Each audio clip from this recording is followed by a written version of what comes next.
రసజ్ఞులకు వందనం. ఈ ఆహ్లాదకరమైన వాతావరణాన్ని ఒక్కసారి పరికించండి. భానుప్రకాశంలో భాషించినటువంటి ఈ భూమాత వదనంపై ఈ సాగర తీరాన్ని చూడండి. ఎక్కడో బొర్రా గుహల్లో పుట్టినటువంటి గోస్తని నది అనేక మలుపులు తిరుగుతూ మజిలీలను దాటుతూ అలా పరుగు పరుగున తల్లి వద్దకు చేరుకున్న బిడ్డల పారవశ్యంతో ఈ సంగమ క్షేత్రానికి చేరుకుంది. సముద్రం అలలతో బిడ్డను హత్తుకునే తల్లిలా ఈ గోస్తని నదిని దగ్గరకు తీసుకుంది. నదీనాం సాగరం గతి అంటారు. నదులన్నీ పయనించేది, పరుగులు తీసేది తన తల్లి చోటైనటువంటి పుట్టిన చోటైనటువంటి సముద్రాన్ని చేరటానికే.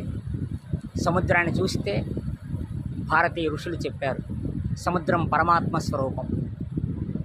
పరమాత్మను జీవులను జీవబ్రహ్మైక్య స్వరూపంగా మహాత్ములు తెలియచేస్తారు. ఈ సముద్రం పరమాత్మ అయితే ఈ అలలన్నీ కూడా సమస్త జీవకోటి. పరమాత్మనందు లేచినటువంటి, పరమాత్మ నుంచి సముద్భవించినటువంటి సమస్త జీవకోటి అంతా కూడా అలలతో సమానం.